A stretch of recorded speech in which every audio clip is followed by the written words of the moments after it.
Hey everyone, welcome back to another episode of Comic Book Weekly. Guys, we are live and we are live early.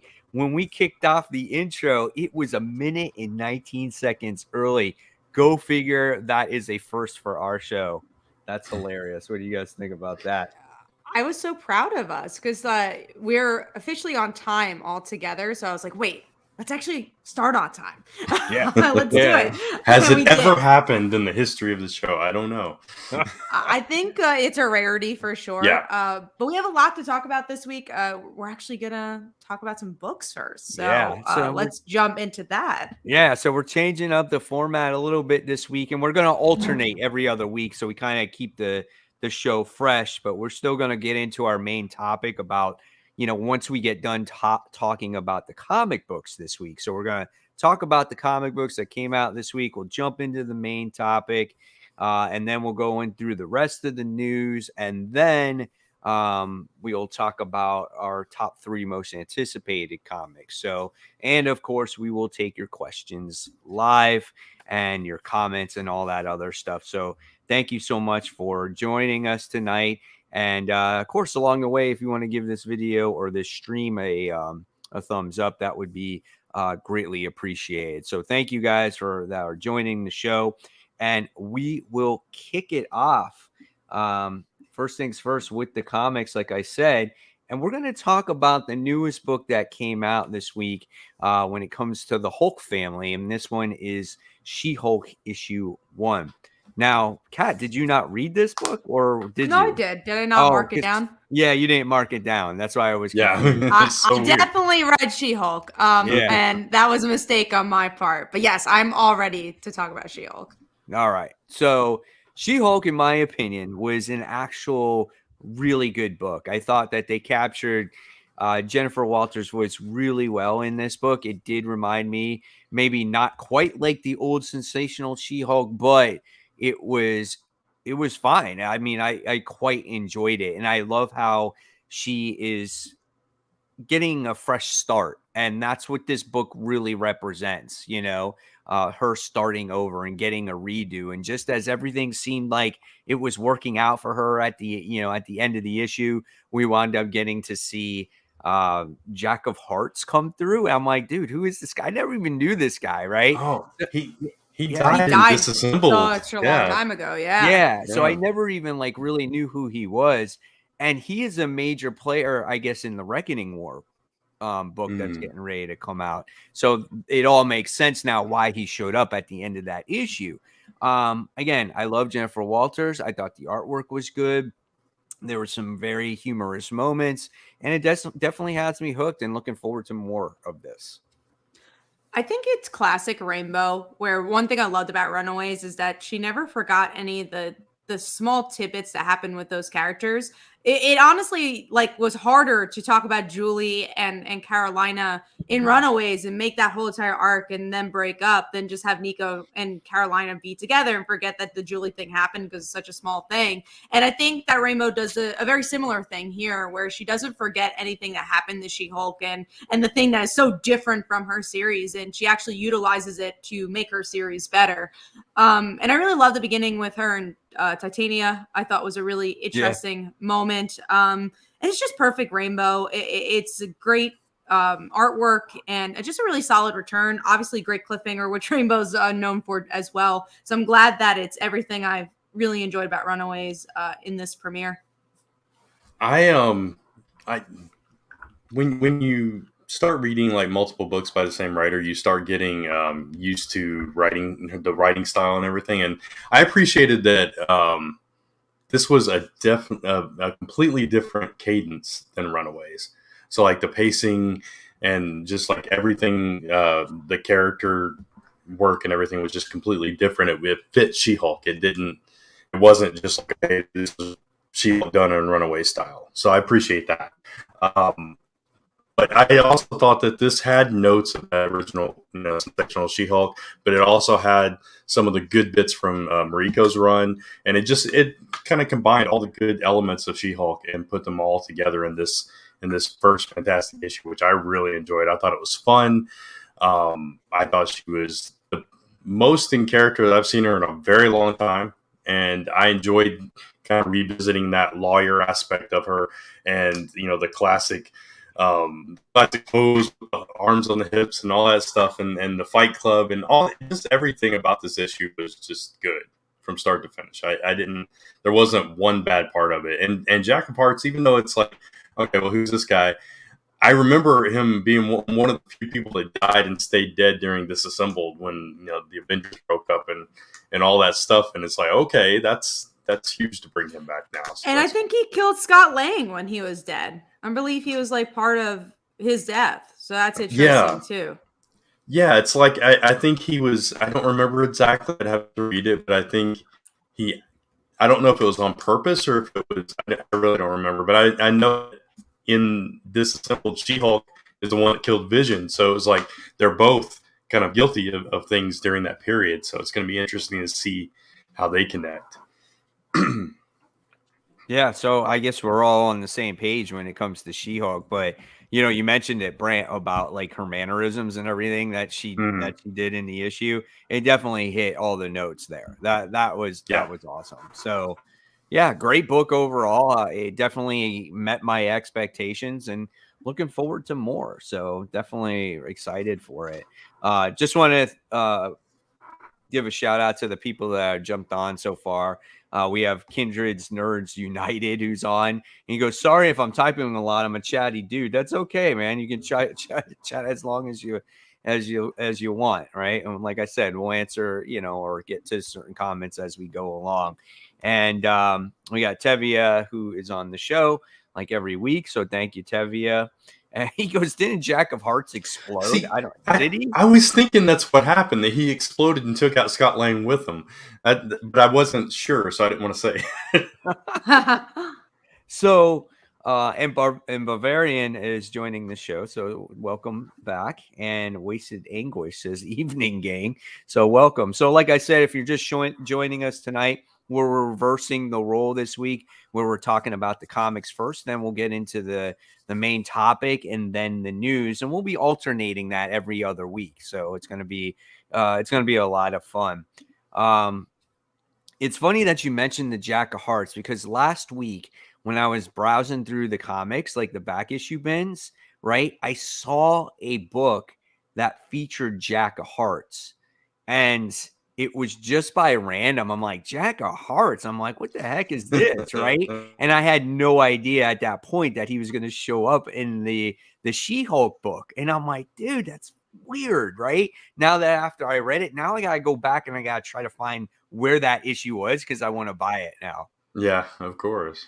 So it's funny. That's Hopefully crazy. it's not too pricey. We do have a question from Kindred Nerds United.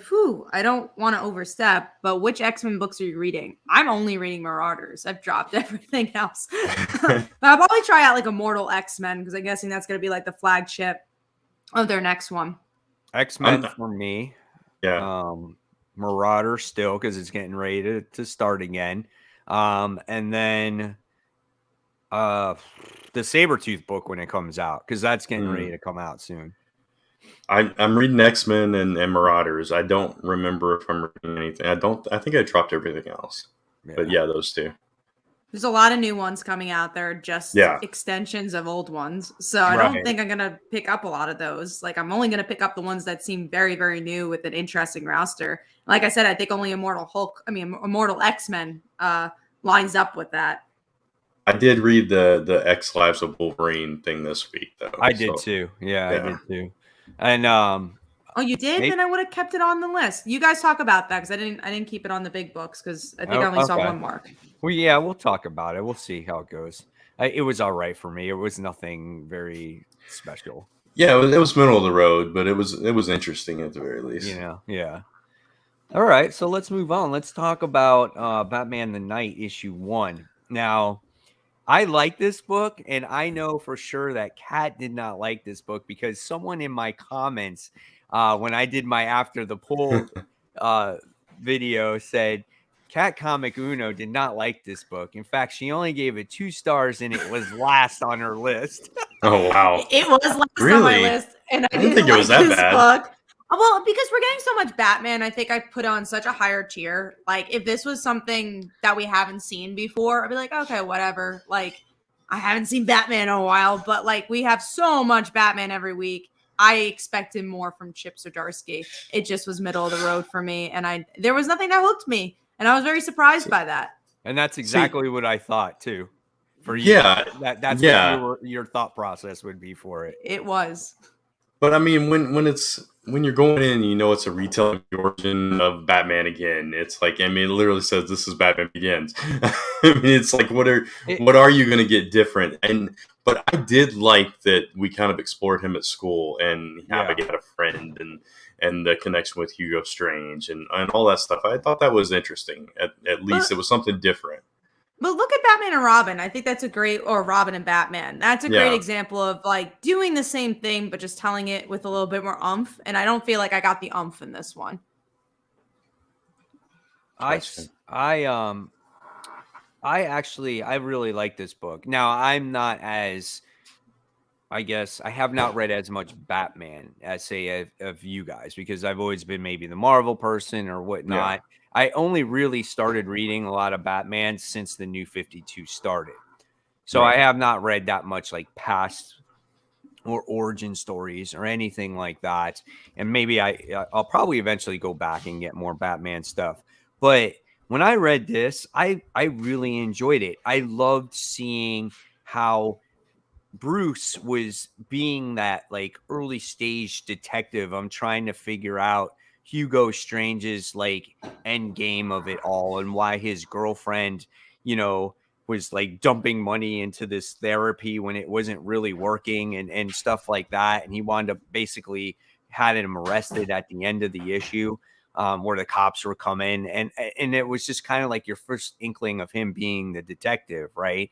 And I loved how he was still trying to obviously figure out how, you know, he was going to be that hero without using a gun and just all that stuff. And I loved seeing him kind of struggle within of him trying to figure things out.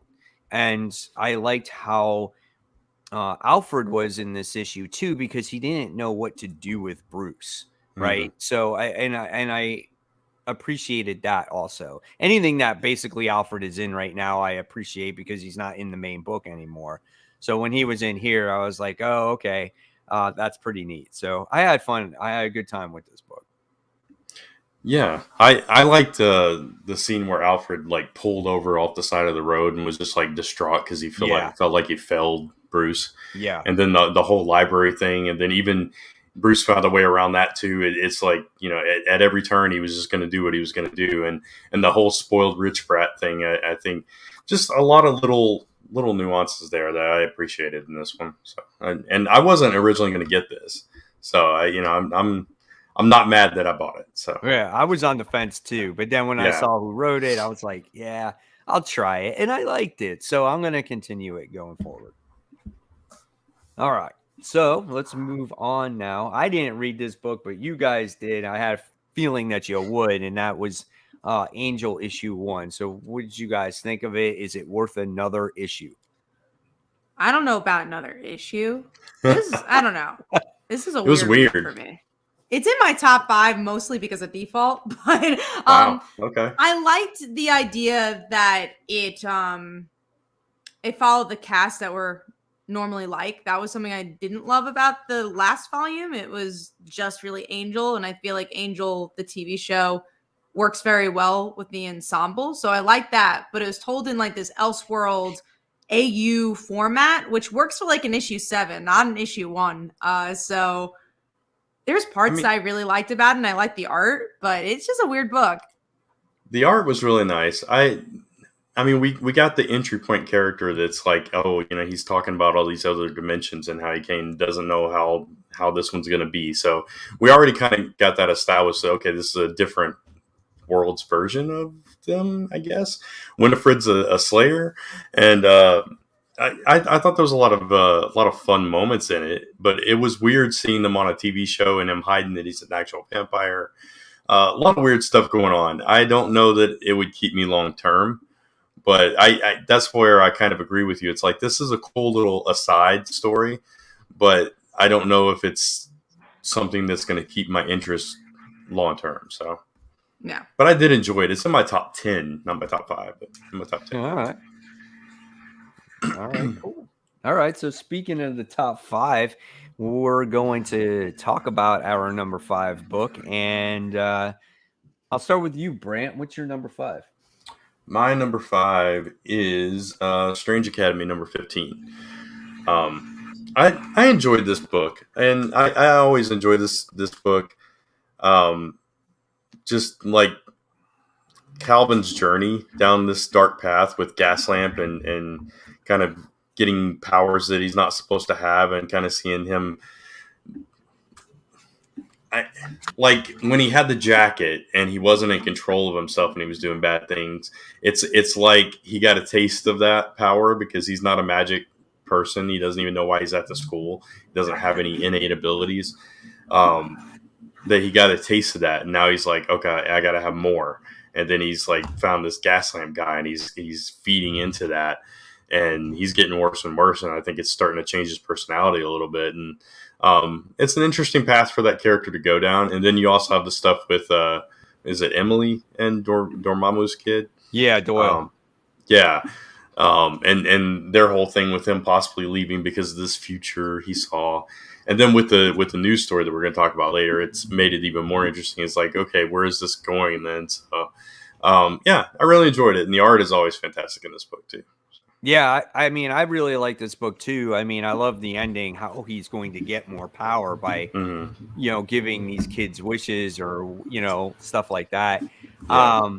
He's a little honestly, pusher.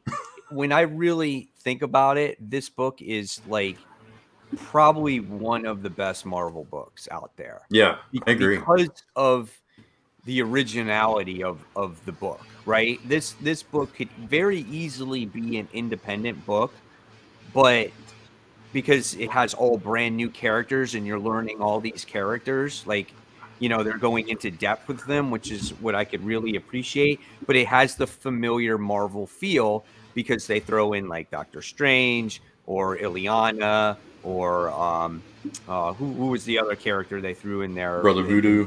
Yeah, Brother Voodoo. And so they have all these different characters in there. Or is it Dr. Voodoo? I always forget. Yeah, one of the Brother Voodoo.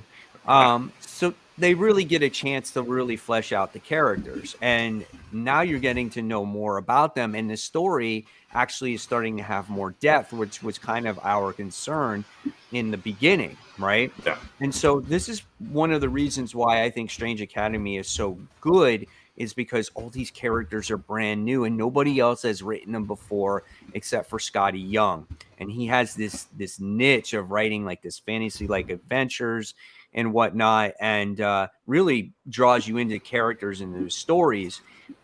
And this is part of the reason why people are so tired or can't get any satisfaction from the characters that we love. For instance, like Captain America or Spider-Man or Iron Man or the Hulk.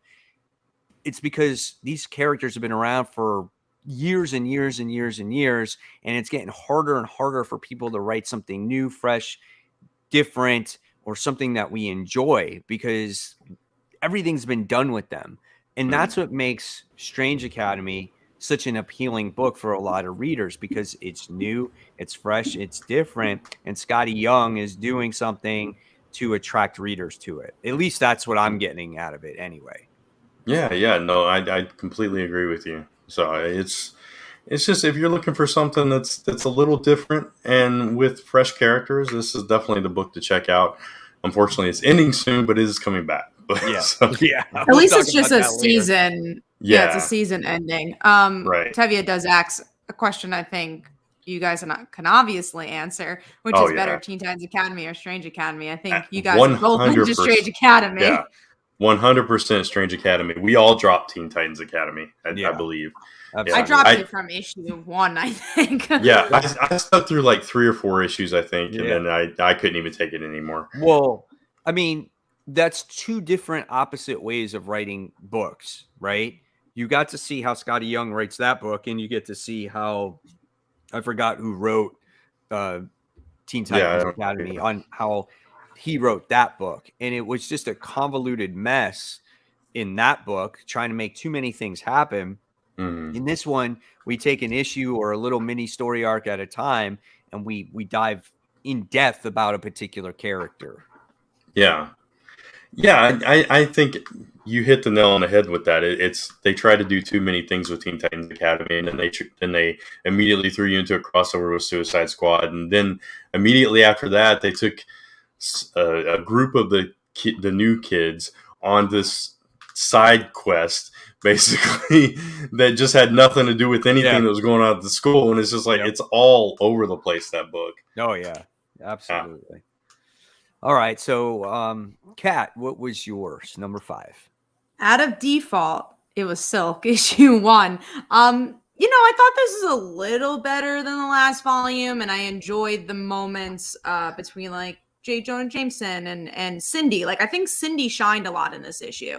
I just don't really like Silk in this book, which is so weird to say. They are the same person, but the superhero aspect of this book is just not as interesting. I don't even think that Cindy's that interesting in this issue, but at least she's a little bit more interesting. I'm curious.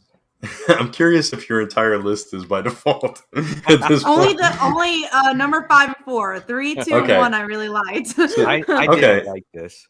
I enjoyed a lot of my books this week. That's why I'm in a different place. I didn't think you would like.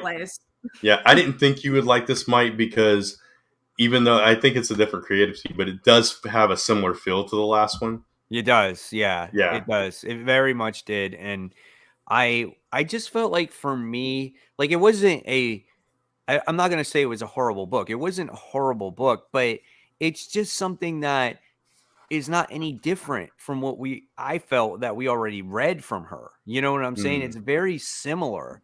It's like we're dealing with like an Asian or Egyptian like villain. Last time it was a cat. This time it's a person that takes your soul and and it ages people. And I'm just like, I don't feel there was no hook there at the end where I was like, oh, that villain's cool. I was like, whatever. It just didn't do anything for me, right? It was just there. I think it goes back to that this person is a prose writer as well, which is definitely nothing against prose writers going to comics. There's a lot of great prose writers that goes to comics, Joe Hill being one, Rainbow being the other, one of our favorite books from this week being She-Hulk. But a lot of times when you do get to see prose writers, especially people tackling like characters like Silk or lesser known heroes, it tends to be not use the medium as well as I think maybe a comic writer who is, more familiar with the medium would utilize it. And I think that's what kind of happens here. It reads like a novel and not like a comic. Right. Yeah. I don't know. It's weird, this crop of Silk titles that we've been getting, because it is those weird kind of villains that just come out of nowhere, and it's all these ancient demons or witches or whatever, right? And it's not like how we got introduced to Silk, and it's not what she was fighting when she was popular and the new thing. And that was a good run. That first run she had, I think it was Robbie Thompson who wrote it, who has obviously been around the block, especially for the young adult heroes. And it was a solid run. Yeah, and I liked the last one okay. I liked the elements of it, but like you said in this one, Kat, I like Cindy. I like that whole aspect. I like her working at the Daily Bugle. I like her relationship with J. Jonah Jameson, but all the other stuff around it in both. Like you said, Silk. Yeah. Last volume in this issue, it's that's the part that's not grabbing me, unfortunately. Right. Yeah, I mean, we'll see where it goes. I don't think, though, I'm going to be reading the next issue, unfortunately. I don't blame you on that one. We'll let you know if it picks up. Yeah. I don't know if it's an ongoing or not. I don't even know if it's a mini I think it's series. going to be a mini. I can't see this being It's going to be a mini. Yeah. Yeah, no, it'll be a mini, but I don't think it's announced as a mini. Yeah, right. Exactly. I mean, I just didn't find myself caring about the guy who was the social media guy, and he was just like, oh, now all of a sudden he's an old man, and yeah, that felt a little like, oh, let's make this current. Yeah, exactly. Yeah. I didn't like the social media stuff. I didn't really thought that was like, I didn't like that. So, and it's funny we didn't like it because I mean we're all social media people, Right. but we don't like it in the comic book, you know. Well, I think because Just- there's a way to write social media. There's a way where you could tell it's forced, and you're like, oh, I just want to hit the youngians and make it understandable. And then there's ways like Snot Girl, I'll give a good example, where they literally use the medium of social media to tell a story. This felt like, oh, let's do like a Logan Paul type character here. Exactly. Let's just insert that and go over the top with it. That's what it felt He's like. just like, oh yeah, I'm used to doing all this crazy stuff, man. So I don't care about you, you know.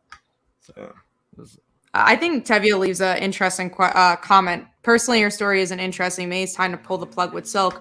I think with any character, it depends on who writes it, right? Like Miles Morales, there's been a really dry spell with Miles, but it doesn't mean he's a bad character. It just means the right creative team hasn't written them. I think any creative team can make a character interesting. Yes. Yeah. Absolutely.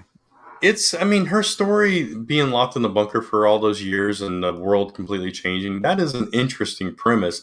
The problem is that's been a while. She's experienced the world. She shouldn't really still be coping with that. No, and she made a comment about that too. That was in one of Kat's panels, actually. Yeah, she was like, "Oh yeah, I've been locked in a bunker, and now everyone's on their phones." Like, how long have you been out of this bunker? Right. Now? Like, you're making this comment. Like, it was just weird. Well, especially as time goes on, because Silk has been introduced a couple of years ago, but in comics time, technically she probably hasn't been around that long because you have to keep, Peter at a certain age. So that means she probably did have a cell phone back in the day because iPhones have been around for about 10 years plus. Right. You're saying a couple of years. It's been longer than that, Kat. Yeah, it's been a lot longer than that. 5 years already. It's since Stan Slott, right? Yeah. But I'm thinking like in story context, how long has she been around then? A year? But like how old is she? Like how much has she gone through? Yeah, but she's been through Spider-Verse, so she's been in other dimensions and all these other, that is true. worlds. A phone shouldn't shock her. Yeah. That's funny. All right, so I guess now it's my turn, right? My number 5. It's funny, it's already a book we talked about, but it was Batman the Knight. So that was my number 5.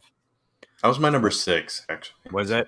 I liked a lot of books this week too. It was hard for me to put together a top 5, but unfortunately, like I said, Silk wasn't one of them. All right, so let's move on. And thanks, guys, for again tuning into the show.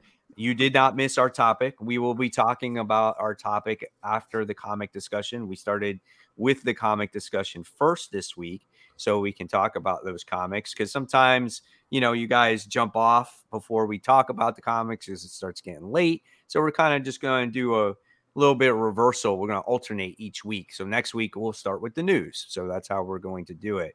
And if you haven't, please give us the show a like, and we appreciate it. And then we also got a super chat here too. Also about Silk, she is one of few Korean American heroes in Marvel who also suffer from social anxiety that seems like a long-lasting story engine. It is for sure. I think they've tapped into it a lot, but there's always a story to talk about with social anxiety. It's not, even if you've gotten help, it doesn't mean it goes away. And I think that's maybe the story. It's like, oh, I've gone through help, like I'm cured, and that doesn't happen. I think that would be an interesting story. I would like them to tap into it also a little bit more. Like for example, like Jessica Cruz, like when she was first introduced into the Justice League, like they made a very emotional story with her dealing with her anxiety issue. And I really appreciated that story. It made me appreciate the character that much more. I would like to see that a little bit more in Silk as well. Yeah, I agree. And I think, was it last volume or maybe the one before that where her friends kept trying to get her to hang out and she just wouldn't. And little things like that. I think kind of delving into that a little bit more would round her out a little bit better. But Jessica Cruz is a perfect example for that. Gotcha. All right, so let's move on now to discussing about Nightwing issue 88. So Nightwing's back. The actual story now is back on track. And this issue was good. I mean, it's what Tom Taylor does best. It just seems like every issue there's like some kind of guest star.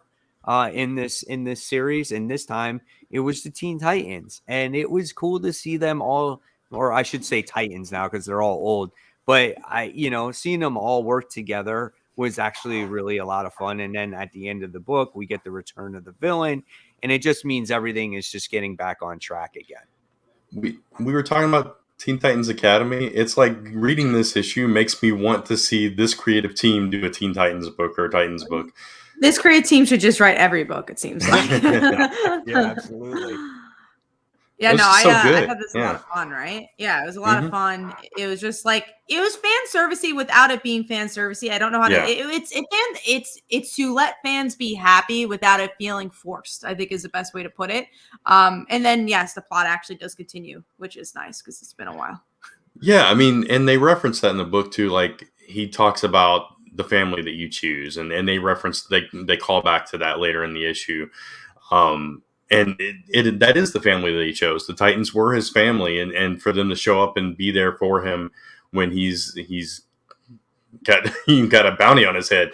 It's what family does. You're there for each other, and it's what the Titans do. And it just made perfect sense for them to show up when they did, and it was beautiful seeing them together, and very nicely illustrated. Again, I would love to see this creative team, or just either one, Tom writing it or Bruce drawing it, would be fantastic for me.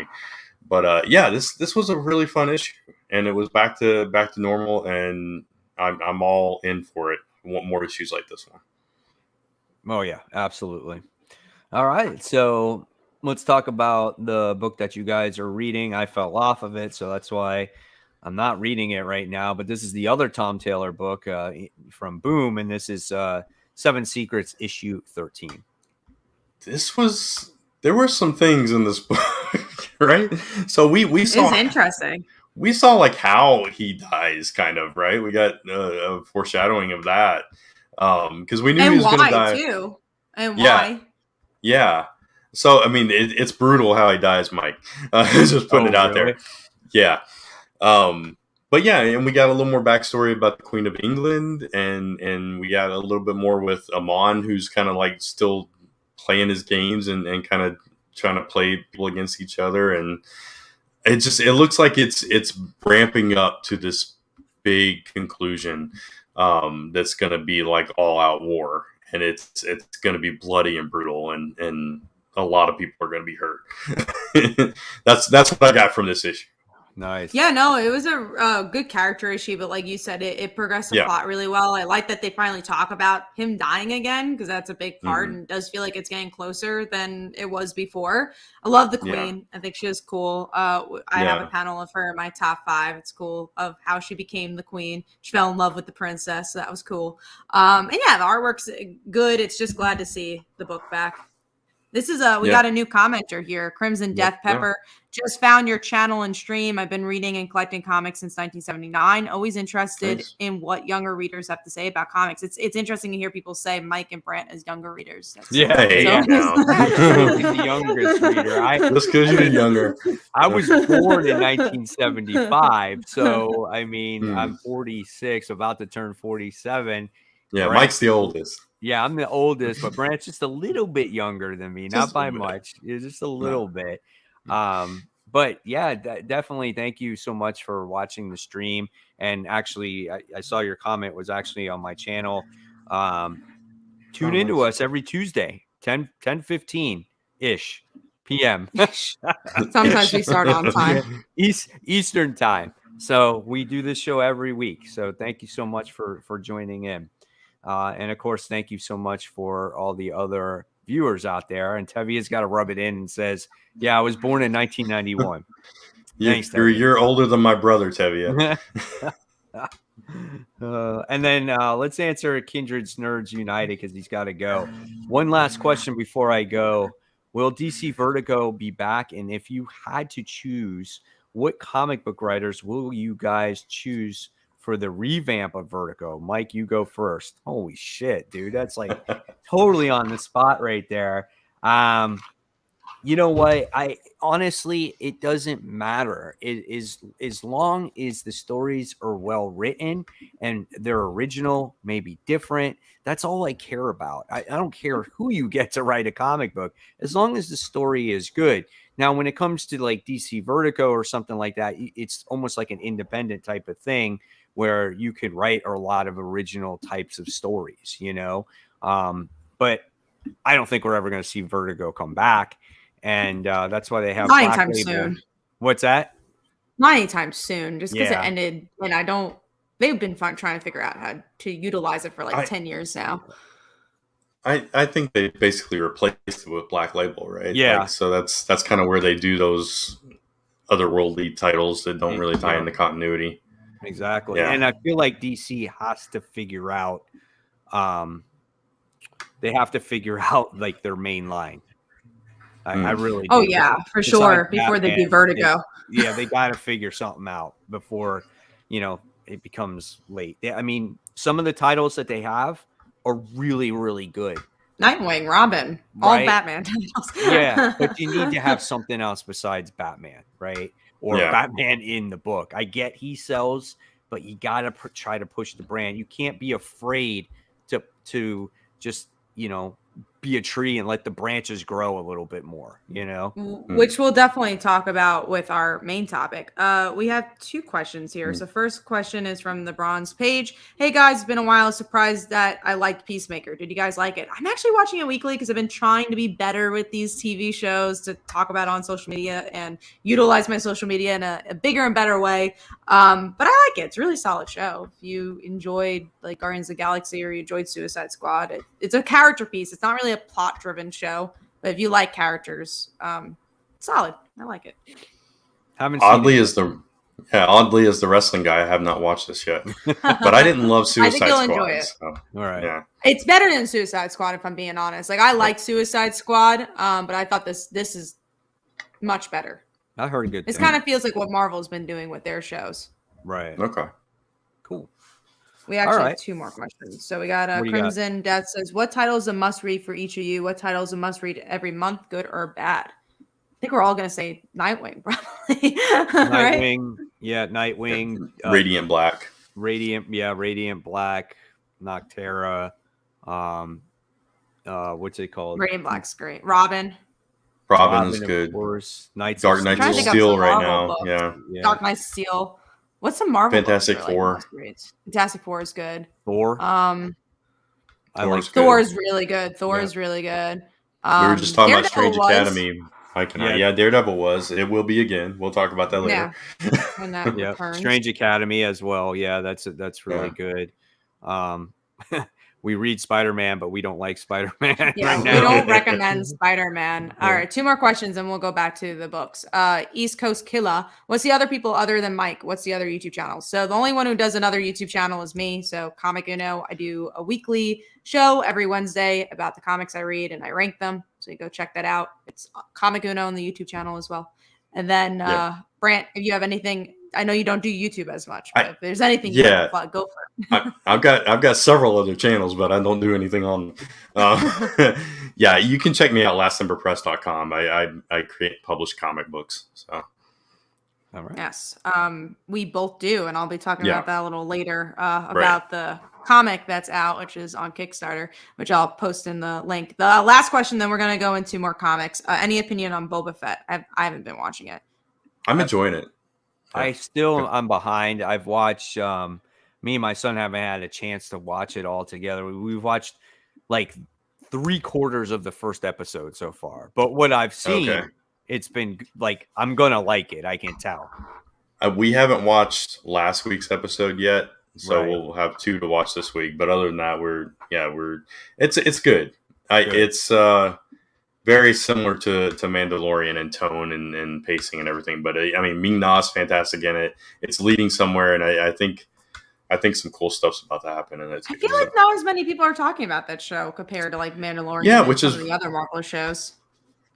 Yeah, I mean, Mandalorian had baby Yoda. Yeah. Right? That is true. So it's a little different. But there was one episode that like focused. Well, actually, all the episodes kind of flash back and focus like on how Boba Fett got to where he is now, and some of it's really interesting. Some of it's a little slow, but I think it's starting to pick up and going somewhere. So. I gotta admire John's emoji game here. You need to watch Boba Fett with a Boba Tea emoji Fett. So that's amazing. Oh man! All right, let's continue forward with the comics. We talked about Silk, so we're diving into our number 4. So Kat, what was your number 4? Mine was Angel, so we already talked about it. And Brent? Mine was Seven Secrets, so we already talked about it. All right, that's cool. My number 4 was a book that I actually recommended to Kat to read. I did read it. I squeezed it in so we could talk about it. Yeah. So it was, I don't know is it Bolero? Is that the way you say it? Bolero, I guess. I actually read this too. Oh, yeah. Then we can all talk about it. I will say, like, after reading Rain, nothing can top that, and it feels so much like Rain, and I'm like, Rain is so much better. That's how I felt about Rain it. was better. Okay. Rain was definitely better. Has definitely that like horror element to it, you know. But this was a book that I had no expectations for. Like, I actually bought it. It was literally the last book that I read, and I was like, "This is actually good." Like, it has me intrigued to see where this is going to go. I felt bad for this young girl who basically had everything going for her, and then you could see like her real life kind of crumbling apart around her. Like, she lost her relationship with her girlfriend. She's kind of at like a standstill with her job. It's on the verge of getting fired, and just everything is falling apart around her. And then all of a sudden she goes into like this, like, I don't know, maybe like this supernatural place where she gets to do a do-over like 50 something times, you know, where she can change 52 things. Actually, which was probably very on purpose. Yeah, absolutely. And it's just like, and she can go to different universe like for do-overs, and then there will be like this fake version of her that takes place in real Earth. But what I liked about it was like, I liked the like inner thoughts or like the inner monologue of the character when certain situations were happening. That's what I really enjoyed. But I had a good time with this book. It was, you know, it was an extra sized book, but it didn't feel like it dragged on in any way. So I had a good time with it. I thought the art was really good. I like the art. The concept was interesting. I'll have to see what type of week it is for an issue 2. That's the only thing. Like, I liked it, but I don't know if I loved her enough. Like, I remember, again, going back to Rain, and I don't want to compare it because they're just 2 queer books, but they're both about relationships, and that's kind of how it starts the book. So that's why I'm comparing them. With Rain, that first freaking sentence got me. I was like, ooh, I'm ready. For her, like, I liked her interior monologue, but mostly because of plot progression, not because I liked her. So I think that was my biggest difference of like, oh, I want to like this character. And maybe as issues go on, that's the point, you will. But it didn't suck me in as much as Rain did.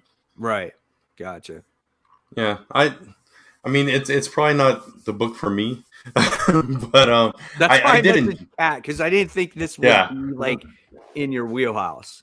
Right. But I mean, I did enjoy it for what it was. I did think it was a very interesting story. I agree it didn't pull me in as much as Rain, but the art was very nice.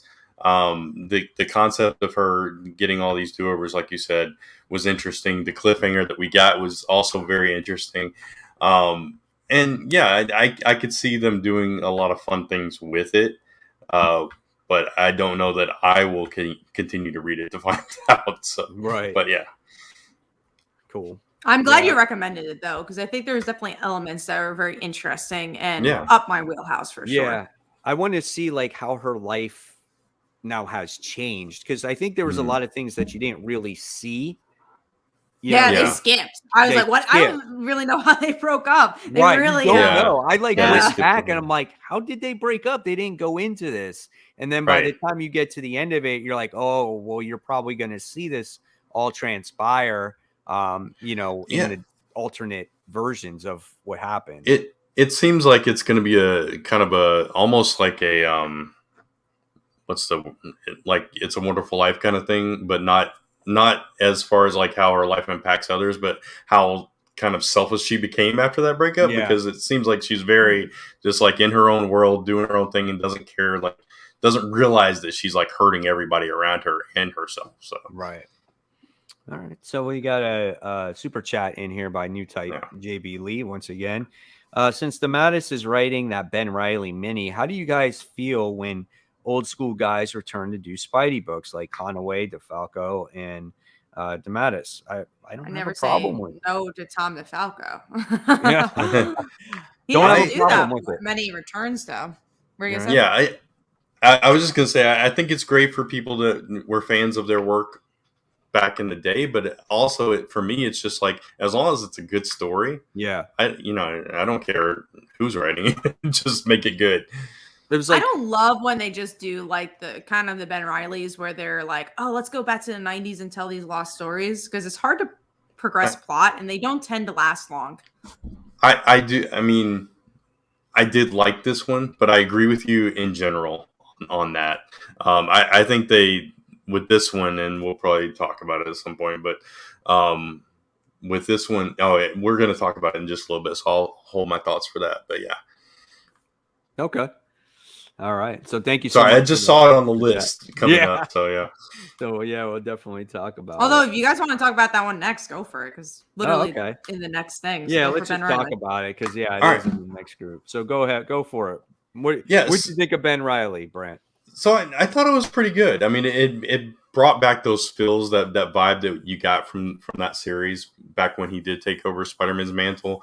It hit all those notes, everything that was going on there, even to him meeting J. Jonah Jameson on the street and him confusing him for Parker and all that stuff.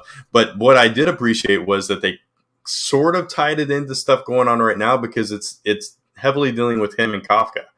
And their relationship as patient therapist kind of thing then, and obviously we've got that going on now. So I thought that was kind of clever to kind of feed into that, but it kind of gave me nostalgia for a good Ben Reilly story, which is what this was to me. Yeah. Let me touch on you real quick, but I want to answer these comments. Okay. We will be talking about the DC storyline once we get done discussing the comments, guys. So, or comic books. So you did not miss the discussion. But there is one comment that says, will there be a black bag cover for the Death of Justice League issue 75? If there's not, I'm going to be disappointed. No. I hope they so. should. They need to do it. That would be awesome. That would be really cool. So Ben Reilly, I enjoyed it for what it was. I don't think it was like the most groundbreaking story that I ever read about Ben Reilly. No. But it did do a good job at catching you up, like kind of like who the character is, where he came from, what he represents, how he, struggles all the time, and that's what I appreciated out of it. And I think it did a good job at introducing the character to new readers. And I think that was really the goal of that first issue there. Mm-hmm. Right. So I liked it. I had a good time. Will I read the second issue? Yeah, absolutely. I think it was absolutely fine. It could have been a cheap ass story where it had very little dialogue, nothing to say, but this book had everything to say. This was a very meaty story for, it took a long time to read that book. Yeah, definitely. It All was right. not a throwaway. It was good. Yes, absolutely. Yeah, they took their time. All right, so let's move on and talk about Detective Comics issue 1049. So Brant, did you read this or no? You stopped? Yeah, I went back and read last issue like you told me to. So no, you suggested I would like it better. And it was a better issue, and I like this one too. So okay. Yeah. Did you like this issue, or did it go down for? Okay. No, I did like this issue as well. And did you read this one, Kat? No, I'm done with Detective. It's burned me too many times.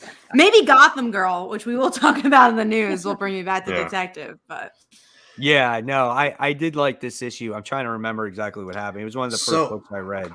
Yeah. So last issue, what I did like, because we didn't talk about this because I I don't think you talked about it much, but I liked that we got some background on the guy that's behind this tower, this Tobias Ware, and like what his history is. And then this issue, we got a little bit of another peek into that, where he wasn't so altruistic, right? He was like, and I may be confusing them because I read them both back to back, but this guy, he was like taken into the system because his mom was one of these violent criminals. Yes. And so she was sent to a hospital, and he was taken into the system. And you you got the impression that he's there to help people like his mom, but in reality, he didn't give a crap about his mom, and he was mad at her. And, and he was just like this, I don't know. There's a twisted sense to this character that we don't know yet. It's like he grew up through the system, right? And then it was like he became a doctor because of everything that happened, right? Yeah, and so that's what you got out of it. So you learn the little bit of the back history of the doctor. I do. I enjoy this book, and I love how they're continuing to try to figure out what's going on in this Arkham Asylum tower. And then you got to see at the very end, like, how it's starting to fall apart, because you got to see, what's her name?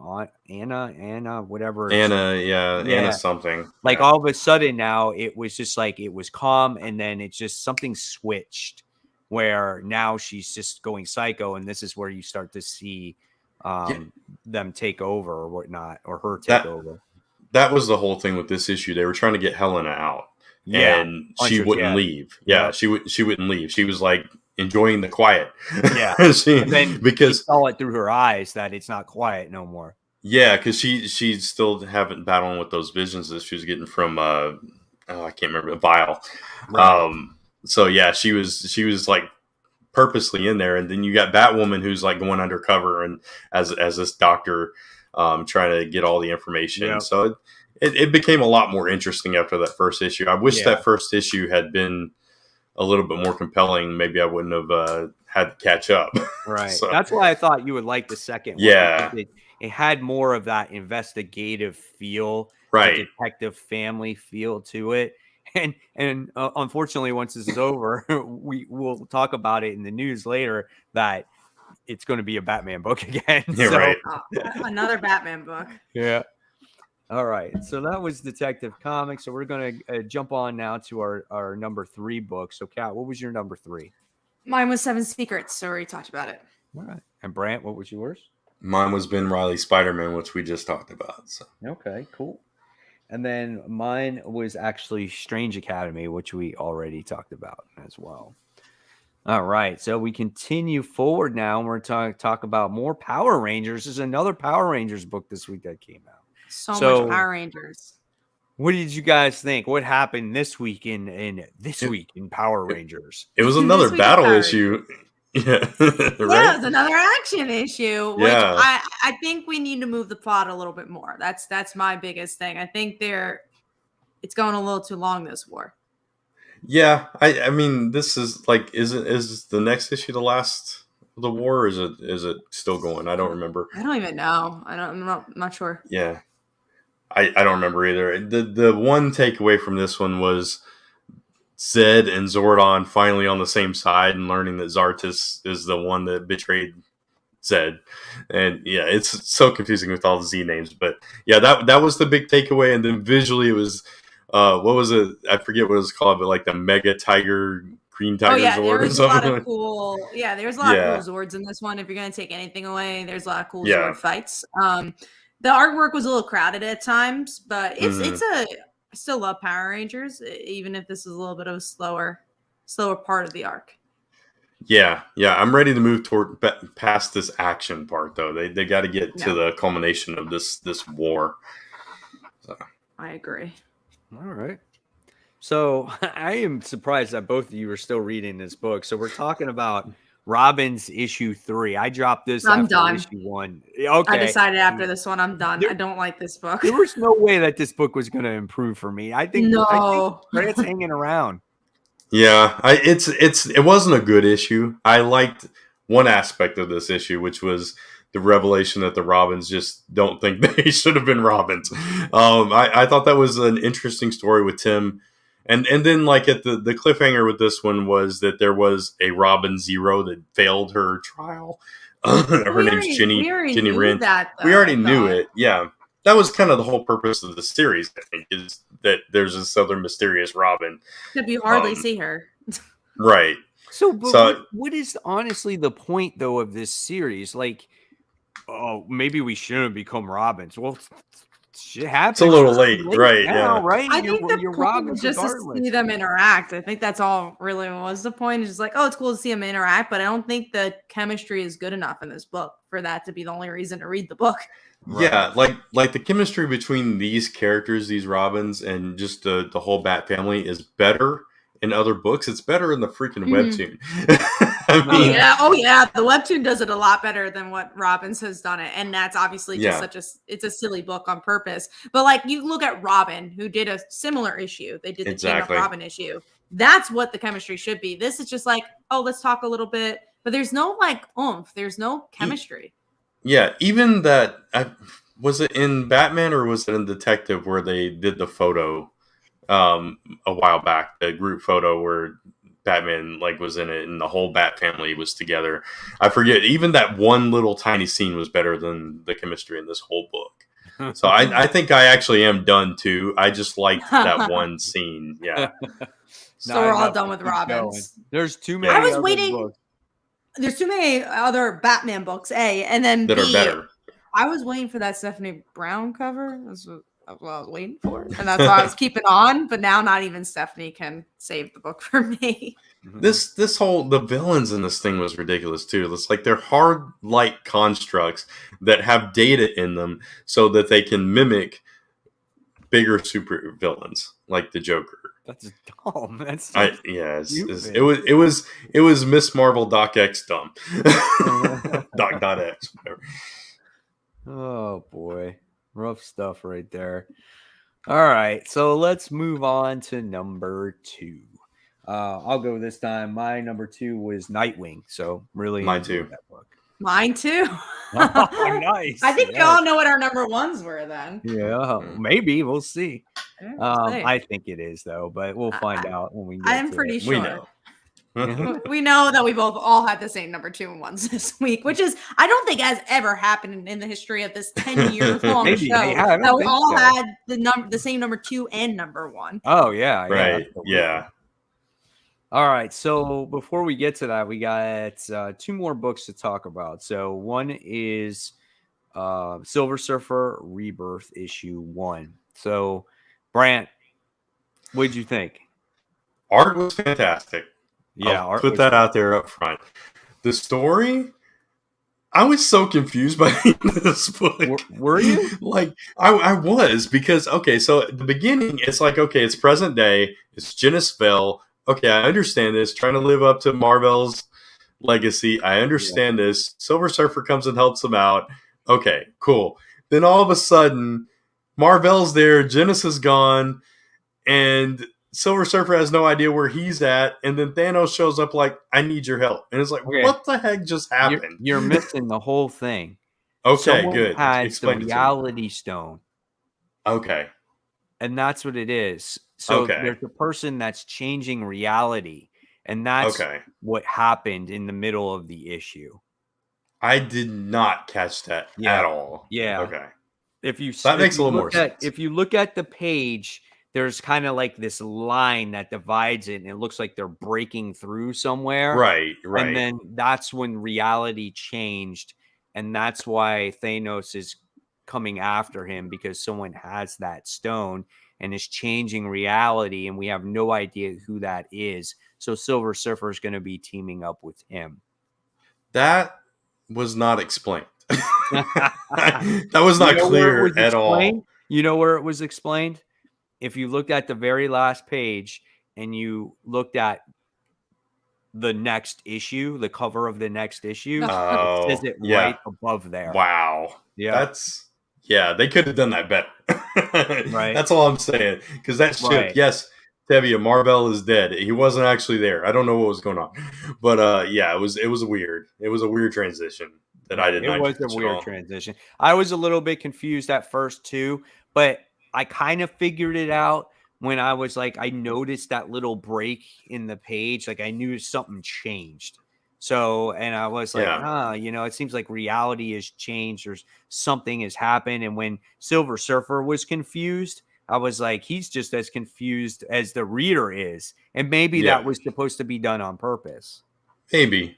Yeah. Yeah. I wish it had been a little bit clearer because it was like, did he go back in time? Is he in another dimension? Right. What's going on here? I don't know what's happening. So. Right. And I bet you'll find that out in the next issue. Yeah. Yeah. So, but I'm looking forward to it though. Even though it might have been a little bit confusing, I thought it was fun and I want to read more. Yeah. It was good other than that. Right. I enjoyed it.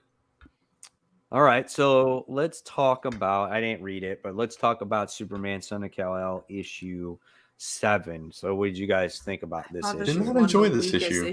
No, right? I thought this was weak. Yeah. It didn't feel like Tom Taylor was even writing it. It didn't feel like his voice. Yeah. They didn't use Aqualad well. I didn't really like it. I didn't enjoy this one at all. It was it was kind of like what we were talking about before with this series in general, and it's just kind of going down that pathway, and yeah. I'm kind of scared for it now, and I hope that it course corrects, but I hope so too, because I think it's a book that has potential. I really like John in this series, but I feel like it's just kind of spinning its wheels at this point. Nothing's really happening. Yeah, and it's also fallen into the trap that Champions did, where it's the issues that they're dealing with, that's fine. I don't have a problem with dealing with issues, but making that the focal point of the story, that's not right. Yeah, and it takes away from it, and it starts to feel forced, and that's kind of the feeling thing now. It didn't feel organic, because these are important topics to talk about, but I think, weave it in. It just didn't really fit in this issue. Right. Okay. All right, so let's move on forward now to the number 1 pick of the week. And are we ready? Is it? 3. Is it? Are we feeling a little green? 1. She-Hulk. She-Hulk. Yes. There you go. Wow. Yep. Definitely a great book. I loved it. I think it's also because really we waited so long for She-Hulk to be this. So it's nice. Well, I was cautiously optimistic when I was reading those pages, and I'm like, please be good, please be good. But when she was unleashed in the book, and when she transformed and did all those quirky things like taking off her suit and just finding her closet full of clothes and just unwinding in a bath, and it was just, I love that she takes the bath as She-Hulk too. It's I just thought it was a marriage of like all the great runs of She-Hulk. Like, had a little Dan Slott there, had like a little Mariko, little Burn. A little bit of the 80s run. It just felt like, whatever type of She-Hulk fan you are, you'll enjoy this. Except if you like the current She-Hulk and Avengers, you probably won't like this. I don't know how you could like that version of She-Hulk, but I don't think there's many. All right. So that was number 1, right? So we're going to go into, I'm going to talk about my Kickstarter, then we'll go into our main topic, and then we'll do the news. So I'm going to talk about The Dancer, issue 1 through 2. I'm going to screen share it real quick. So I do have a Kickstarter out right now for a 4-issue miniseries. This is issue 2 of that miniseries, and we're less than $200 away to fully funding in 2 days. Very good. So Congrats. that would be... Thank you. Yeah, we've had a really good first 2 days. It's about a young dancer who is also an assassin. And when she was little, she witnessed her parents being murdered in front of her and never dealt with that trauma until now. So it's a psychological story. It compares the movements of dance and martial arts. So I think there's a little bit of everything for everybody in this book if you enjoy gritty storylines. So go check it out. Here are some. We got a stained glass variant cover. We have Kaylin Smith, who did a cover, who's a great Kickstarter artist and just a great artist in general. We have a cool, like, little Black Swan styled cover as well. A lot of interesting stuff here. So hopefully you guys could go back it up. And there's only a couple hours left for you guys to back it up at an early bird special. So there's 2 tiers where you get a discount for those tiers, and that's until 1 o'clock tomorrow, 1 p.m. Eastern time. So definitely go check that out. I will have the link in the description because we're so close, guys. 200. Come on. $5 you can get a nice comic, and you get us closer to that. And I didn't even post a correct thing. We'll get a little closer to that goal. I would love to make that goal overnight. That'd be really cool. All right, now getting into the main topic, which is the death of the Justice League, and there's only one issue that Joshua Williamson will be writing, and it's this one. So Bendis is not writing it. And they're all going to die. So obviously that's not going to happen. And they're obviously going to reboot this book. But man, oh man, is DC desperate to sell this book. Oh, man. Yeah. Right? But you know what? Are you going to buy it? Yep. Of course. Oh, hell yeah. But also, I think I would have bought it because Williamson was on the book either way. Right. It's like, Yeah. it's a different direction. But yeah, no, this is a way to definitely, even like one of my friends who does not read comics, and he's like, oh, they're killing Justice League. What's going on there? And then I told him. So it's even like catching people who are just like somewhat interested in superheroes, like outside of comics, which is always a good thing. Oh, you know what I think they should do? You know, you were talking about the black bag. They should have a bag for every Justice League member. Yeah. That's the way to make money. That is Get them all 7 or whatever. Bag. Yep. Yeah. So you have like... What is it? Everyone there in the is Justice League? You got Wonder Woman, Flash, Green Lantern, like it was Superman, and or whoever's in there right now. I don't even know who's in the Justice League anymore. But you have all the deaths, all the bag colors, all their emblems with like a bloody logo on there, and that would honestly, I bet you that would sell. Yeah, oh yeah, because if everyone will want to collect them all, it'll be like trading cards. But I guess my question is, who do you think will die? Because I obviously we know the Justice League won't die. Maybe it'll be the idea of the team dying, but like, do you think there'll actually be a member that dies? Yeah. Who do you think is gonna die?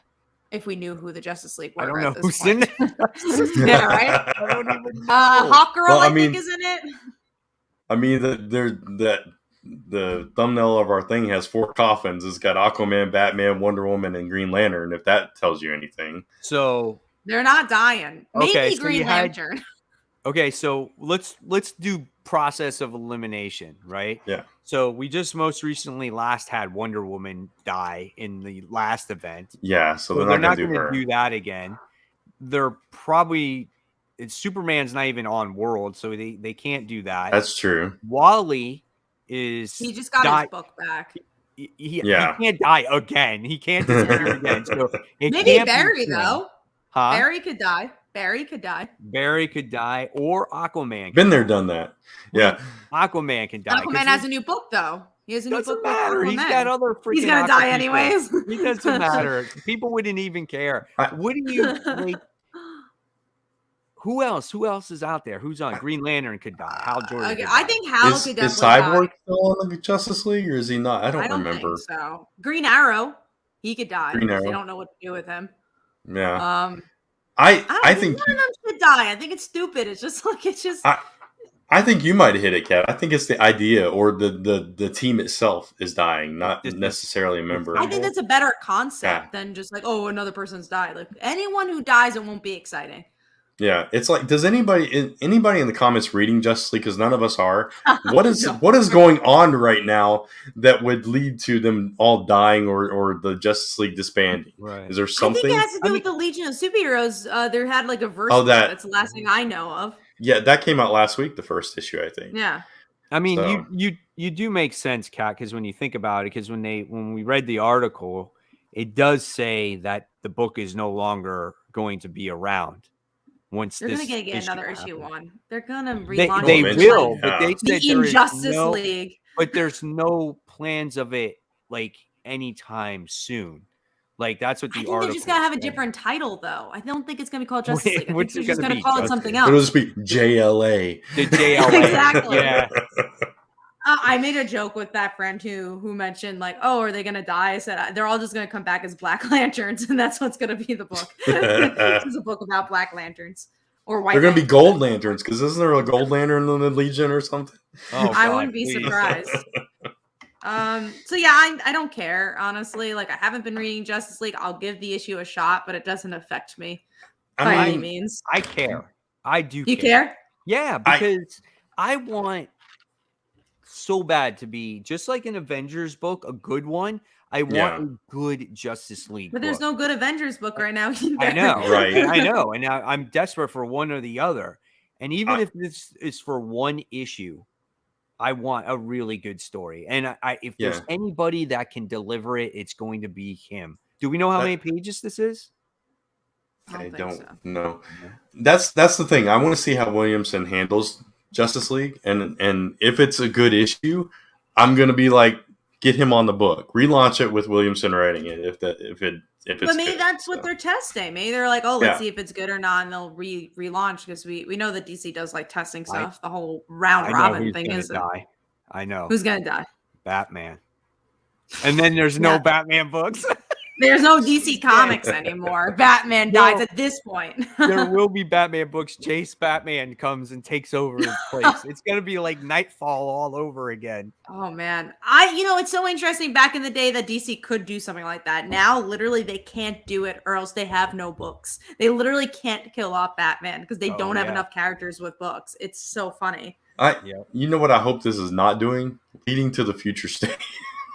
don't do that. I mean, I did like that team. He made a comment. He said the death of the Justice League will lead into the Crisis event for 2022.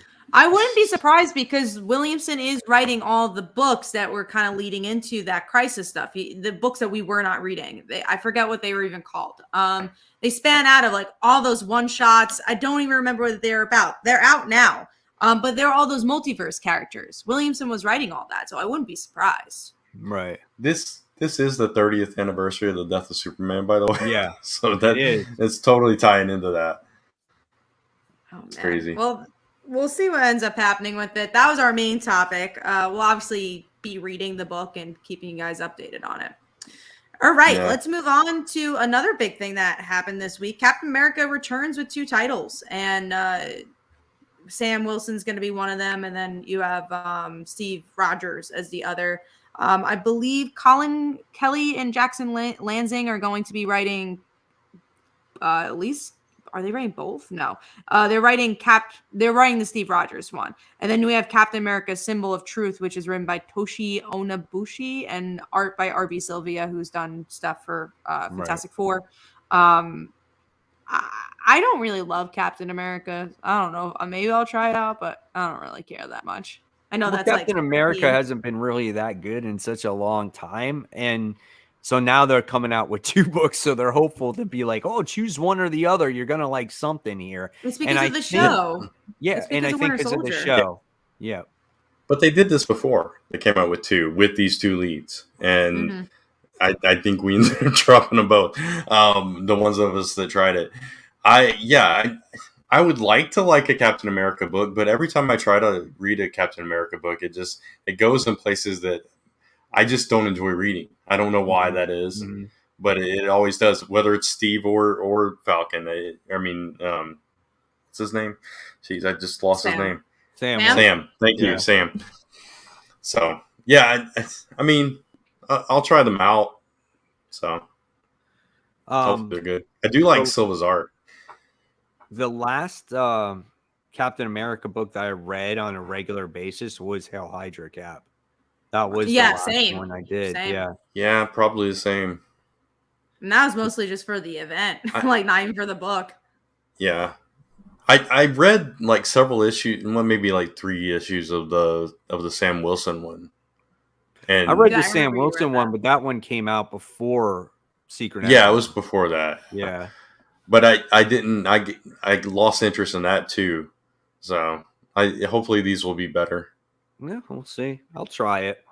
Definitely will try it. We'll see what type of week it is, if I'll try it.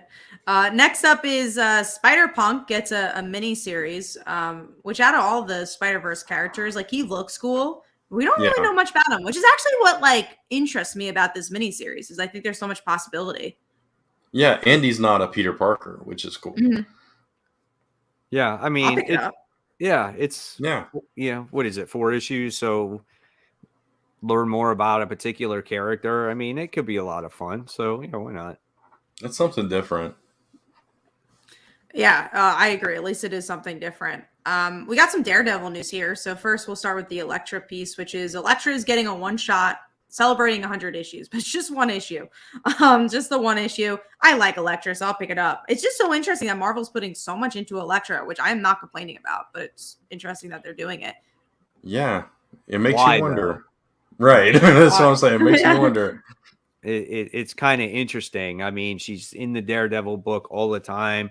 She now has her current mini series out. They're doing this one shot for 100th issue. She is Daredevil. Yeah, like there's something that could happen in the future that's going to make her a more prominent character.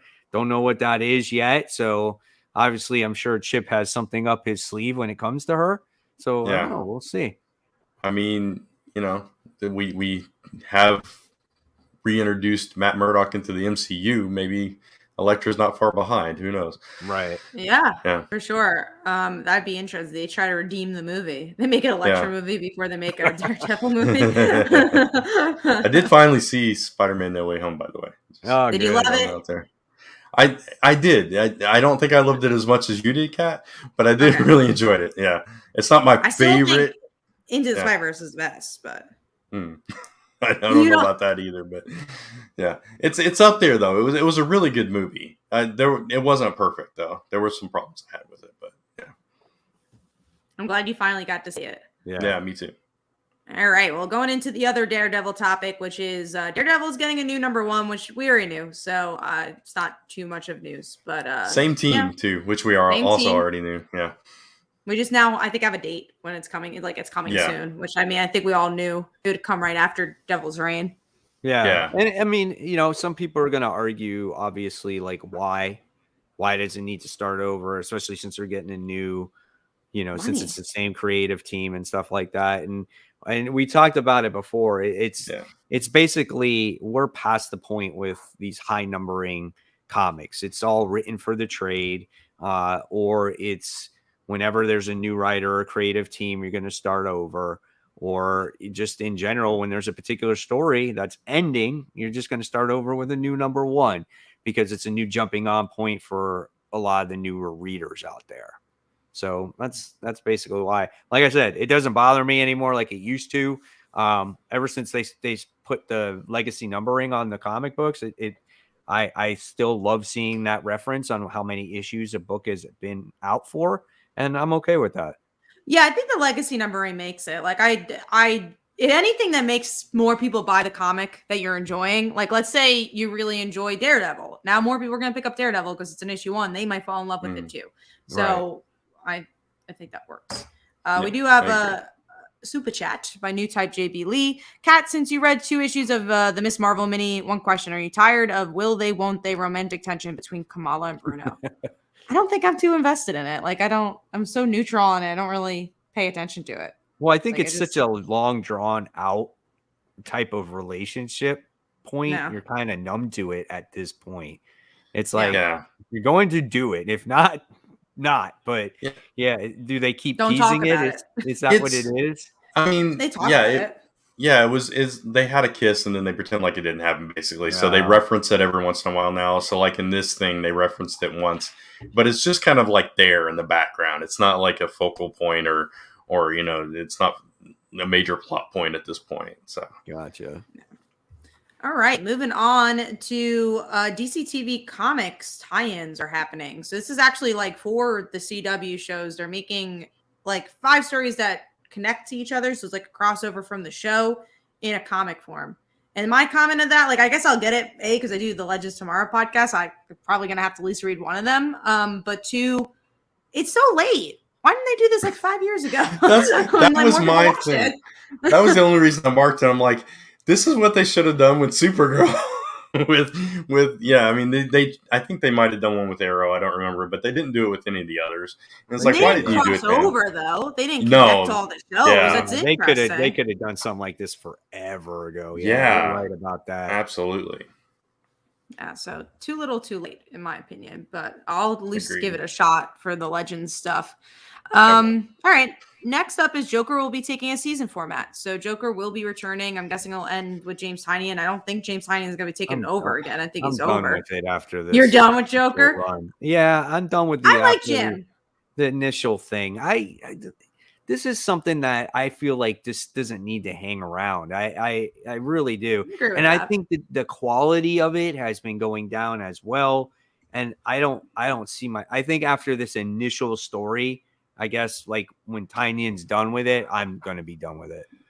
I think I will be too. And just, I don't think I've actually read the last 2 issues yet. Yeah, so I'll finish it out just because now that I know it's going to be like that. But yeah, it lost my interest. It was really, really interesting at the beginning of it, and it was such a different way to take Gordon. But it kind of, I mean, we've talked about it in depth before, but it kind of went this whole other direction that just lost me along the way. So next we have. Speaking of relaunches, and we kind of teased this, Strange Academy is ending, but will relaunch the title. Mm-hmm. Yeah. So it's basically like Joker. It's doing it seasons, and like Runaways used to do that too. Yeah. Mm-hmm. This one it said end of semester, and then right. So the second semester picks up in the makes sense basically in the summer or in the early fall. That's what they said. So, and that's fine because I don't have a problem. They're kind of taking the indie approach for this because it's like it gets them caught up on what the story that they want to continue going forward with. And it gives them a chance to plot and make sure the issues get done and come out on time. And I'm fine with that. If that makes it a quality story and it keeps the same creative team on there, hey man, I'm okay with that. Marvel should do it more often then, because I'd rather have that then. Absolutely. Like instead of coming out with more issues every single month for a comic, come out with less and come out with a better quality story. And then give other characters a shot, because when Strange Academy is, taking a break, you could give another comic in that time span of okay, then we're gonna give us another Silk series or whatever. So I think it's better opportunity. It's kind of the modern TV approach, do shorter seasons, take breaks, fill it in with something else in between, and then come back with a, high quality, shorter run. So yeah, I like it. I think it makes these stories, especially with characters like that are newer, or it's like a tight cast and it's not like Spider-Man or the Hulk or whatever. It just makes it easier to digest and easier to get a whole story. Absolutely. All right. Well, moving on to some Batman news, because we're talking DC. We're going to talk about Batman. So first up, Batman Urban Legends is going to introduce a new Birds of Prey. Has nothing to do with the Birds of Prey, It is Lady Shiva and Katana is going to be in it. And then Miracle Molly and Miracle Ghost. Molly. Yeah. The only thing that I caught my attention was Miracle Molly. I like Miracle Molly, so... But yeah, that's a weird team to put together, especially calling them Birds of Prey. And that's why it's in Urban Legends. True. But I'm going to get it just for them having their first appearance there. Like, could be a nice spec book. But I don't know if I care about the team. I don't know. I mean, yeah. Because, sorry, Brant, go ahead. No, go ahead. I was just going to say real quick, Urban Legends has become a book that I pick up if the lead story is interesting to me. Right. Or if there's something else I want to read. Yeah, so. Right. That does make sense. I don't think it would be a spec book, and personally, in my opinion, just because all these characters have already come out on their own, and being that the concept of Birds of Prey has already been around, it's just another iteration of them. So I don't think this would be really a spec book in my if it does personal well opinion. in like TV shows or something. Yeah, exactly.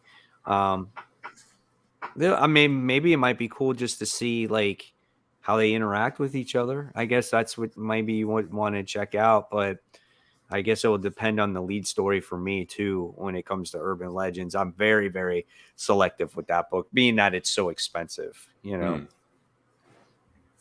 All right. Well, going into Detective Comics, we kind of talked about it a little bit before, but Batman's returning as the lead, and Gotham Girl is getting a backup story there. So I might pick it up for the Gotham Girl stuff, because I'm always interested in her, and I don't think they do enough with her. But yeah, Yeah. Another Batman book with detective. Like, they don't know what they're doing with that book, I feel. Yeah, it's like they tried something different with this Tower story, and it's like, oh well, that's not sounding like we wanted it to, so we're going back to Batman and monthly. I agree with you though. The Gotham Girl returning is interesting. I don't know that I love the premise of the story, but I'll pick it up just to see Gotham Girl again and see. Why If is that not an good. Urban Legends? I read like that makes more sense for Urban That's Legends. perfect for Urban Legends. Yeah. Yeah. Yeah, it's because they put backup stories in all these books to charge you more money for them, Yeah. and so they got to fill them. So, I liked Gotham Girl too. I love the original concept of her, and and being that she's disappeared, I've actually missed her, and so I read detective. So obviously, I'll definitely try that story out. I am disappointed though that Batman will be in Detective Comics. Like, I get it because Detective Comics, Batman, like, yes, but this was definitely a book where the Bat family could really shine without Batman in it. And I really appreciated that. And that's what they were doing here in this story.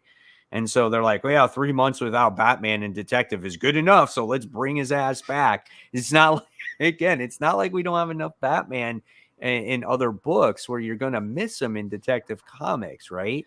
So They're yeah, using I'm him kinda as like disappointed. a safety net, which is so like, why are they not doing anything?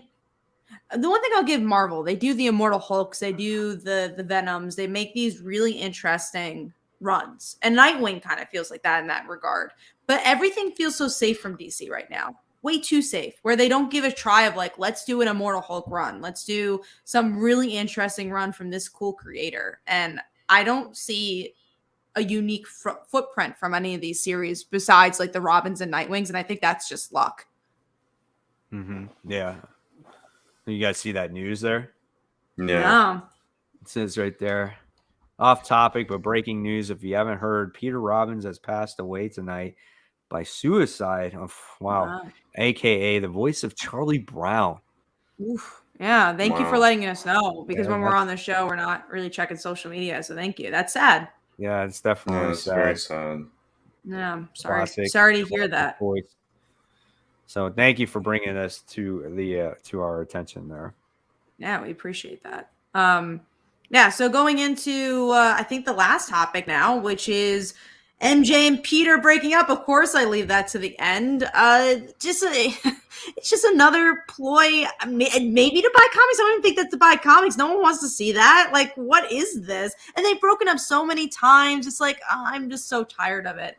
They really don't know what they're doing with Spider-Man right now. Is that a true thing, or is it just a speculation thing? That's what was in the solicits. They pretty much spelled it out, or at least they're like teasing it. They're like, oh, yeah, and they might break up here. It basically said everybody was mad at him, and one of the covers, I think, had them like facing away from each other. Yeah, and I saw kind of that. thing. Yeah. I don't know. I mean, what's the big deal about that? Like, why? You know what I'm saying? Like Kat said, we've seen it a billion times before. And it's just like, hey, let's break them up to cause controversy again. And it's like, I think maybe it's because this is going to be bad because Bermuda can't draw her right. So it's like, I don't need her in the book. So I don't want to draw her. So he's like, it was just like Dan Slott, how he eliminated a lot of the female women in Peter's life. Now it's going back to that. So I don't know. And I feel like Dan Slott's run would have been, and honestly, when it was really, really great. And not saying it would have been better because I think there's a lot of great moments in Dan Slott's run, but I think it would have been better in the forefront for everybody if someone like MJ was appearing more often. I know that does seem more like an editorial thing, and I'm guessing this is probably an editorial thing as well. I just don't get the purpose of it, right? I mean, there is no purpose. If there was one good thing that Spencer did was bring those two back together. Maybe not married, which is fine, but he brought them back together to where they were in a good place and interacting with each other. But the funny thing is he was creative enough to have them be separate in the series at the same time by giving her her own book so she wouldn't show up in the Amazing Spider-Man book. So it was like kind of like this loophole. It's like, yes, they are together, but you're not going to see her all that much, right? Right. It's so weird why Marvel wants that. I just still don't. It's like books would. I think they would sell well if they were together. And again, it goes back to, well, this is on the Marvel side, but I think they need to put a staple on this. They need to do a Venom. They need to do a Immortal Hulk. There just needs to be a unique voice. I don't know if that's going to be the next run or not. You would think with all the backlash that they got from breaking them up in the first place that they would understand that that was not the right decision to make. But yeah, I don't know.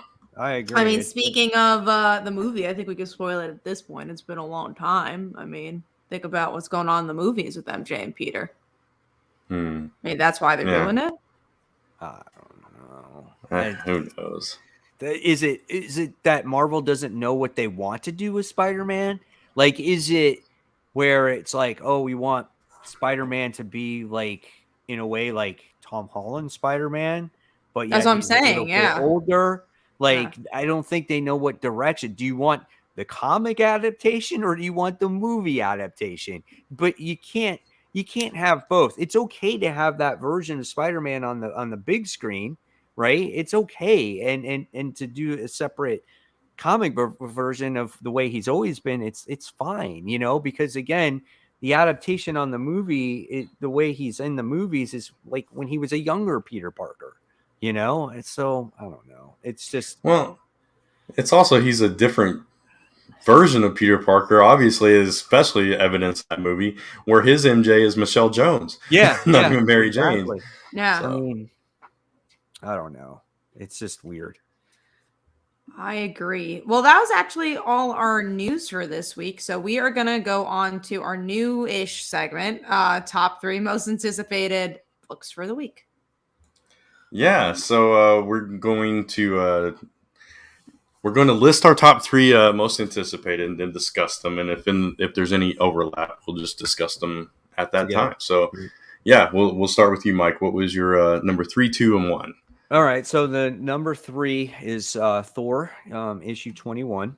Definitely looking forward to that, as we had Mjolnir become its own entity at this point, where it's taking possession. It has itself. It's holding itself, which is funny. So I kind of want to see how that whole thing pans out.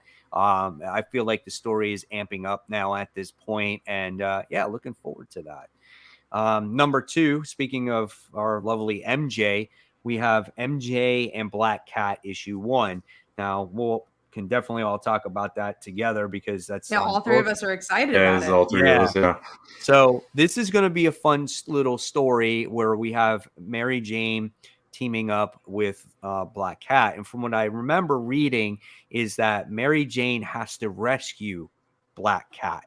So such a cool concept. Yeah. I hope we love this book. I think this could be so interesting. Yeah. It feels like we've been talking about this book for months. It's like, when is that coming out? When is it coming out? And it's finally here. Anticipating for such a long time. Just like the whole year I've been anticipating this one book. I'm like, please give me one really good Spider-Man story. I need it. So it's a one shot only, but I would love to see more of these two interact with each other. They're not the best of friends, of course, because of their relationship with, Peter Parker each. So what's interesting in Spider-Girl, honestly, it was a good example. They actually were best friends, and at least good friends, and they would have lunch together and stuff like that because they grew to understand what it's like to be the girlfriend of Peter Parker. So I'd like to see a friendship. Maybe that will develop here. Yeah. Especially being based off of what is going on in Amazing Spider-Man Beyond at this point, because they have a common interest with each other of making sure Peter gets back to health. Yeah. So that's true. All right, and then my number 1, and I think this is Kat's number 1 as well. It's in my top 3. Yeah. Oh, yeah. Sorry. It is in your top 3. Is Saga issue 55. I mean, after about 4 years, it's finally back. We're finally going to get that next issue that we've been waiting for all this time. what has happened to Marco? How much time has passed? Like, there's so many questions, and I cannot wait to read this book. It's been so long. Also, Saga's a really quick book. It was between Mary Jane and that. I just my Spider-Man fandom had to put Mary Jane above it. But yeah, this is gonna be amazing. I legit can't wait to go to the comic book store for those two books. Just those alone. Absolutely. All right. So Kat, go on with your book that we didn't talk about. Yeah, so my number 3. So my number 1 was Mary Jane, my number 2 is Saga, and my number 3 is Superman and Robbins special issue 1. Speaking of interactions that could feel different, we haven't really seen much of the Super Sons as them being older, and they're both dealing with a lot of stuff. Damian with what's going on in his series with the Lazarus tournament, and Superboy with everything going on with taking over the mantle of Superman. So I think there could be a potential of a lot of good character story here. Yeah. All right, so my number 3 is Wonder Girl number 7, and simply because this is the abrupt end of the series, and I want to see how it ends, and hopefully it gives us something. I don't know. But you know what? I don't think you're going to get anything. I don't think so either, but that's so sad. But you do have the Trials of Wonder Woman, which I think I'm going to at least try out to see what's going on with Yara. Yeah. But this is the last chance I get to see this book, so I'm excited for that at the very least. My number 2 is Amazing Spider-Man 87, simply because it's Black Cat again, and the cover to it like got me excited just seeing Cap and Black Cat on it. So I'm like, okay, what's going on here? How's this tying in? How's this? I'm assuming this links to Peter coming back, so I want to see what happens with that. Mm-hmm. And then of course Mary Jane and Black Cat is my number 1. Gotcha. Well. So. Yeah, I'm excited for Amazing Spider-Man also, just to see, like you said. But then again, they put this stupid description, like they're like, "Oh yeah, well, it's not going to end up how you think it's going to end." Yeah, like he's going to decline the offer or something. Right. Now, I want to ask you guys, because we didn't talk about Amazing Spider-Man this past week. Is that the issue that you're going to remember for the rest of your life? Because that was the I didn't even remember it this week. What was the big thing in this issue? What was it that we were supposed to be like? He was talking with Dr. Kafka, and about all his problems and how Beyond Corporation isn't what he thinks it is, and the doctor agreed with him. They took his memories, and we found out that before all this happened, they erased his memories. Right. And now they're doing it again. And it looks like they're erasing more than just certain points of his life. It's like accidentally being all erased. Right. So, which I'm like, I don't care. We've seen the other Ben literally like 2 years ago, Evil Ben. Right. I'm like, do I really care if his memories are being erased? No. Maybe that solicit was supposed to be on purpose like that, to kind of, because it has to do with memory and stuff like that. So maybe they're like, the issue that you'll never forget. They were trying to be clever, you're saying. Yeah. Okay. I actually forgive the solicit for that, for being creative. If that was what they're trying to do. If that was the intent. Exactly. Yeah. If they were trying to go for that. So I don't know. That's it. So that's it, right, guys? Yeah. I believe so. Right. Yeah. So, yeah, guys, we're going to wrap it up. So hopefully you guys enjoyed this week's episode, how we reverse things. Next week, we'll be kicking it off with the news. And then the week after that, we'll be kicking it off with the comic books, just so we keep it fresh. And hopefully you enjoyed the new, improved, most anticipated comics as well. I liked it more. I think like I said, of listening it was more fun doing it that way for us. So hopefully it was more fun for you. Yeah, agreed. Cool. So, of course, once again, guys, we want to thank you so much. And anybody got anything going on except for Kat? We know we got back your Kickstarter. Up the dancer. Yeah, make sure you back up the dancer. Hopefully, we're hoping by the time she got to the end of this podcast that it would be fully backed at this point. Not yet. We're still not yet. We're still like $100 and something away. So super hopefully. Close. Yeah, we're very close. I'm hoping by when I wake up tomorrow, we'll be funded. Cool. Brant, you got anything going on? Yeah, I'll just plug my wife's upcoming Kickstarter, bloomprettycomic.com. I'll drop that link in the chat as well. it is, you go follow the pre-launch page now and sign up to get notified so you don't miss it. It's a story of romance, obsession, murder, and plant people. How can you go wrong? So go check that out at bloomprettycomic.com. Preview art, and that was amazing. Absolutely. Yeah. Oh, thank you. Yeah, And thank the you cover's for coming sharing out of it. Don't want to miss it. Absolutely. it's going to be a gorgeous book. Yeah. So yeah, so I guess for me, I guess tomorrow I'll have my comic book haul, and I have After the Poll on Thursday, and then on Friday I have my most anticipated indie comics coming out, and then of course on Saturday I got the I named the Dollar Bin Diving, renamed it Can You Smell What Spider Slayer Is Buying? So that's what I named it. So that was actually a recommendation from one of the viewers. I was like, that's a perfect thing, you know, so it's pretty cool.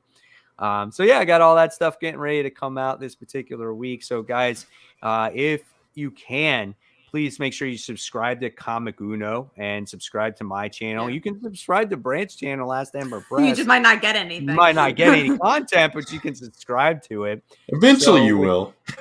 Maybe. So with that final good night, guys, we're going to say, please make sure you give this video and this stream a thumbs up. Don't forget to subscribe to Comic Book Weekly and Comic Book Corner 2.0. And if you don't want to miss the notifications for this show of any of our videos, make sure you hit that bell and give it a thumbs up, and follow us on social media, which is Facebook and Twitter and Instagram, and of course on YouTube. And that's all we got for you tonight. So again, guys, thank you so much. Have a great evening, and we'll see you all next week. And happy New Comic Book Day, guys.